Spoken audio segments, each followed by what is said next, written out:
Dr.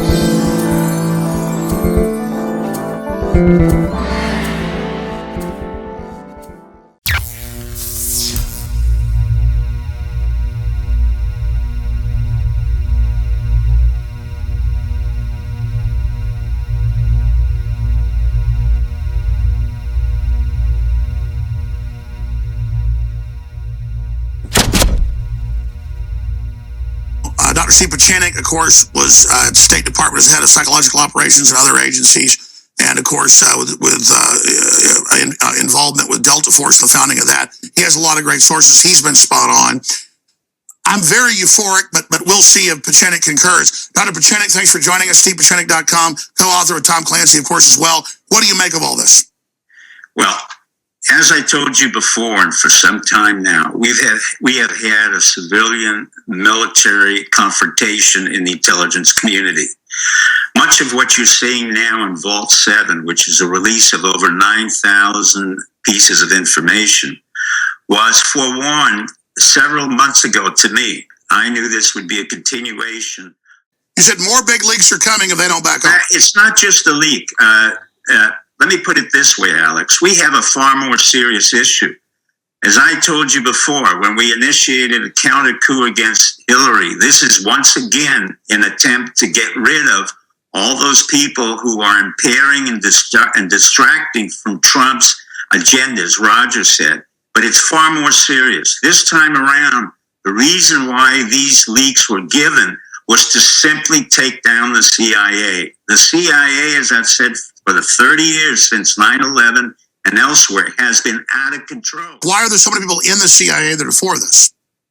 Well, because they're good people. The CIA is not monolithic. What happened under John Brennan, what happened under Obama, this is a strict indictment of Obama and what happened with the increased surveillance of the CIA during the past 8 years and the previous 8 years under Bush Jr. And what happened, the honorable people within the CIA realized that this was a mandate that had been exceeded. In other words, this is criminal action. For the CIA to go into cyber communications, to put in, to literally... This is leftist globalists using the CIA and NSA power to subvert the republic. Well, let me be a little bit more expansive than that. This is not just the leftists and the globalists. This involves John D. Rockefeller, who was head of the Senate Intelligence Committee. This involves Susan Collins. This involves Mark Rubio. This involves Dianna Feinstein. This involves many people who are over the Senate Intelligence Committee who were aware of this for over 8 to 12 years and did nothing. They allowed this criminal action. There is no question this is a criminal action. The reason this was released by my people and others who are literally caring for the Republic and used Alex Jones as a means to get to the people of the United States was the simple fact that we can no longer maintain covert aspects to the CIA and cyber communication. One of the most important things that was released several months ago, and nobody realized it, was 0 Day, which was a film on Netflix, and Michael Flynn and General Michael Hayden was in it, and a bunch of others. You were getting into the fact that major things are happening. Go ahead. What this is a game changer. What's happening in effect is that our community and the intelligence community, both civilian and military, what they're interested in is warning the American public and the world that the so-called smart appliances, let's say a phone, smart TV, Samsung, Sony, even your smart car, is totally vulnerable to the NSA and in particular the CIA. Now, the NSA always had the mandate for cyber command and cyber warfare. The individual and the institution that never had the command or the mandate was the CIA. It has to release its mandate or it will be prosecuted for crimes against the state. And it has already committed crimes against the state. Remember, when you and I first started, one of the reasons why I was so pleased to come on your show and to continue to be on the show was the fact that you represented the American public and you were not in any way influenced by mainstream media. The 9/11 issue was so embarrassing to our military where they were literally bushwhacked into a war. And they were bushwhacked into a war by none other than the civilian CIA. And John Brennan was a major element, George Tenet, Peter Goss, a whole group of congressmen and senators who eventually became honorable or whatever else they did. They were criminals. In return, the intelligence community said, we no longer want to be part of a republic which dupes the American public. And that was why I was used as the mouthpiece and the individual to relate it to the American public, as long as you and I and the American people understood that the republic had to be paramount and that the individual was supreme in this republic. But what was this ordering them to listen to me 15 years ago? What's that? Well, what had happened, and with all due respect to you, I know you're quite modest, but the issue was that you were able to stand forth as a fighter. You were a fighter within the business of news. Now, at that time, nobody understood what the alternative media was. No one could understand how could a young man from Austin, Texas, garner such a reputation and garner a huge audience of over 18 million. When you and I kept talking, and it started with Benghazi, it started with 9/11, it was with the nonsense of Osama bin Laden, the credibility that you created within the audience and within your own narrative was so important to our intelligence community that they understood this was a venue to talk to the public. They don't need David Singer. They don't need any of their David Ignatius of the Washington Post. They don't need any of these reporters. That's why what you're seeing in the press and on TV is the death. And I've said it. Is this not one of the most important times in U.S. history? I told from the very beginning, since 9/11, and the fact that we continue. This is a second American Revolution. This is as clear as it becomes when the entire regime was changed legally. And it was changed thanks to you, the internet, alternative media, social media, and it was a new type of revolution. That's why the press doesn't understand it. And economically, we are changing because Brexit is breaking up. Germany is now coming to see Trump. China has to deal with Trump. Japan had to deal with Trump, and your guest will explain why the economic dimensions are even more serious. But the reason why this was dumped out again, if you want to call it another counter coup on our behalf, where we did it against Hillary, we did it against Obama, now we're doing it so that we can bring into the forefront the issue of cyberspace and cyber command and cyber warfare. That's what my people, both civilian and military... You said 3 years ago Snowden was a deep state deal to cut the wings of these out-of-control agencies. You've been proven right. Correct. Well, I don't want to be right. I just want to protect the republic. I mean, give us the feeling of how you knew 3 years ago that Snowden was actually doing this with a Patriot group and where this is going. Because when you hear a story that's concocted as follows, Snowden broke his leg in the special forces, then he was hired by the CIA, then he was fired by the CIA, and then he was a contract officer for the CIA, then he was a contract officer for Booz Allen, and then it's so cockamamie, it's so convoluted. This is typical CIA nonsense. So when you hear a convoluted story like Osama bin Laden was killed when in fact he was already dead and he had a renal dialysis machine and he couldn't move, but they killed him in Pakistan in the center of the most secure area in Pakistan, that was absurd. And so people like McRaven, the SEAL teams, and all the special forces, General Dempsey, they were all compromised by a stupid narrative which couldn't be corrected. And that's why the CIA has had a real problem. I said stupidity, arrogance, and incompetence has been the triad of the CIA for years. Whereas in military intelligence, if you come up with that kind of nonsensical story, you would have been fired and court-martialed. And you saw that with Manning and you saw that with others. So from our perspective, the more convoluted the story, the more nonsensical it is.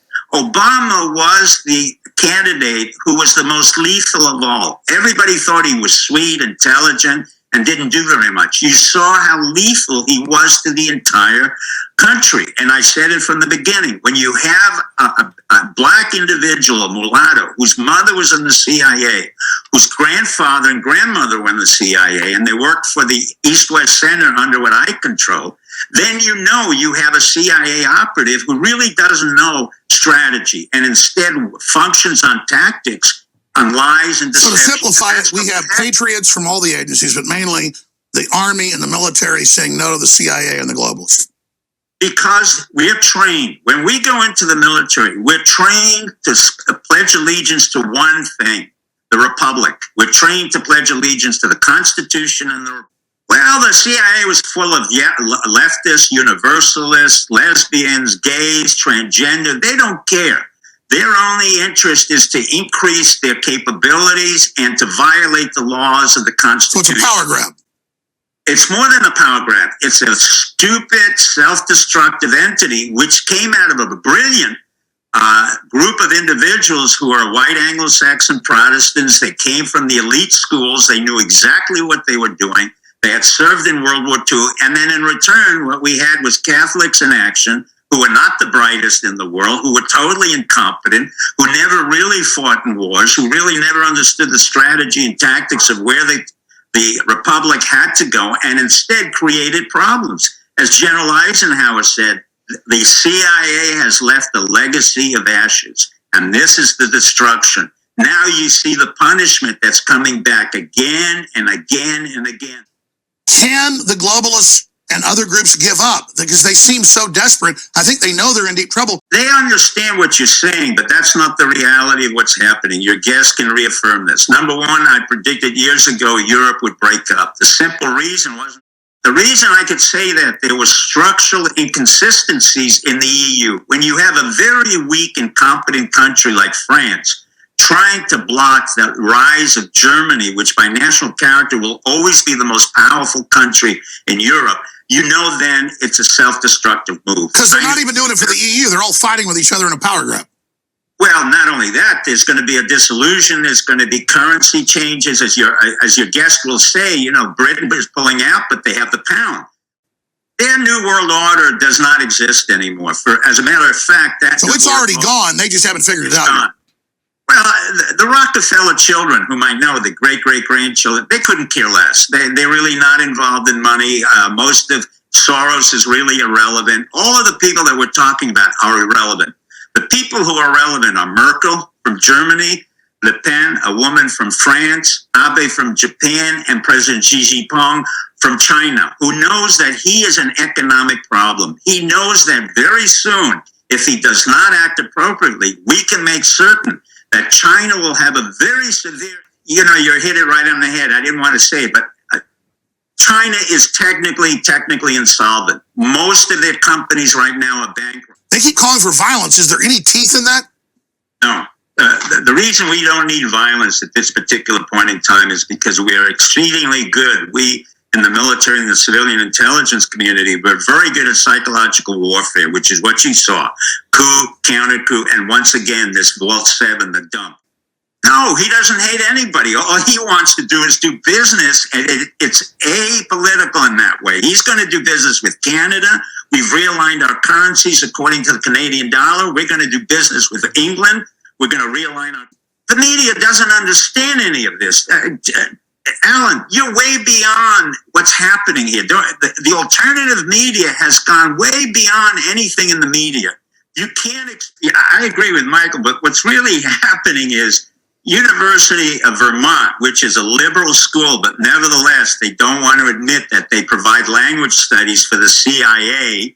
In other words, they better get their act together before we stop funding University of Vermont and their nonsensical behavior, because they know they receive an incredible amount of dollars, as does the University of Berkeley. What's happening is you're getting the exposure points of the left, but it's 60 years too late.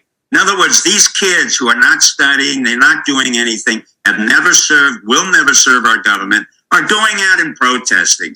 Is this the equivalent of the protests in the 1960s with Abby Hoffman, where people were killed? No. Is this, in fact, just an eruption of a bunch of entitled little babies and the left wing and all? Yes. What we have to be serious about is to address Dianne Feinstein, get her out. Nancy Pelosi, out. Mark Rubio, out. All of these people, Susan Collins, out. We don't need violence for this. We are way beyond that now. The left is lost. They have no idea what to do. They're trying to mimic what you did, what I do, what others have done, and it's lost. When the leftist crybabies, I mean, they're literally crybabies, finally find out that they were part of the establishment. Well, not only are they part of the establishment, they are the nurtured little orphans of the establishment. Yeah, the useful idiots. Work, but they're finished. The real issue is even the corporations who thought that they could get away from a Trump made a very big mistake. For example, Caterpillar, a major American company, did an inversion, what we call a financial inversion in Switzerland, and refused to pay billions of dollars in taxes. Trump picked it up. Our administration picked it up very quickly, and then the IRS came in on Caterpillar to say, guys, you've had falsified accounting. Now you will pay billions of dollars, and you will come into criminal action. That's what's happening at a much greater level. The left doesn't understand that, not even the right. But when Caterpillar tries to avoid paying taxes by doing a stupid inversion into Switzerland, which is a haven for corrupt money, then you know you've got corrupt. That's correct. But that reasonableness is not really understood by the left at point. The corporations are still trying like little babies to get away, and they're trying to act out. When in Trump, well, the point is they've gotten away literally not with murder, but in some cases with murder. But this time around, when we brought in all the Goldman Sachs boys, all the economic experts, is all this chutzpah fake or is it real? And how do you, as a guy that predicted this 6-7 years ago on the air, how does all this lay out? How do you see the breaks happening? This is the third coup and counter coup that we have been involved with. I told you weeks ago we would do this, we would do it again. Basically, what's happening is the deep state, or as you call it, the CIA and others, will be cleaned out. Pompeo's job is to clean them out. Mattis's job is to clean it out. We will clean out the 16 different intelligence organizations. But what we need, and we're fortunate to have Dr. Rand Paul. I have to thank Dr. Rand Paul and his father, Ron Paul, for having stood up against the neocons who tried to come back into the administration, particularly the worst and the scum of them all, Elliot Abrams and John Bolton. If it wasn't for Dr. Rand Paul, we would still have a huge influx of neocons. But he stood up, he wrote an incredible, accurate letter, and he defied. And I think the audience should really appreciate what Dr. Rand Paul has done as a singleton, literally working alone and really going up against Paul Ryan, going up against the weak-kneed Republicans, and he stood for what we wanted, which was the revolution, peaceful, at the same time making sure we clean out every piece of flotsam and jetsam that the Obama, the Bush administration had. So he becomes important. Other congressmen and senators will become important. But again, I'm very proud that he's a physician, he's a great ophthalmologist, and he's a great American. I want to thank you, your audience, and your guests for having been. I want to thank you and everybody that's awake here, but it's a big time. How do they counterstrike then? I mean, if this is a football game or a war, how are we doing?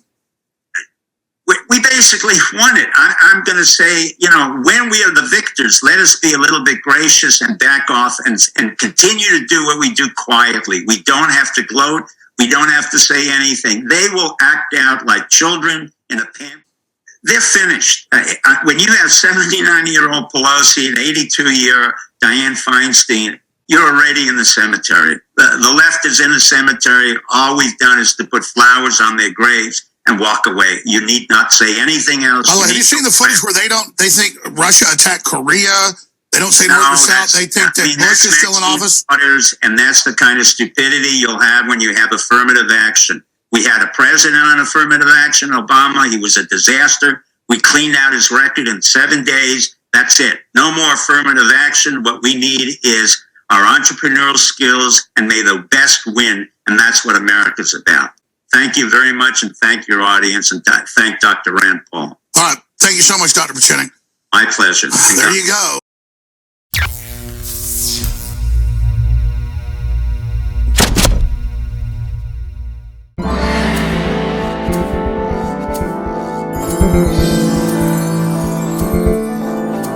Thank you.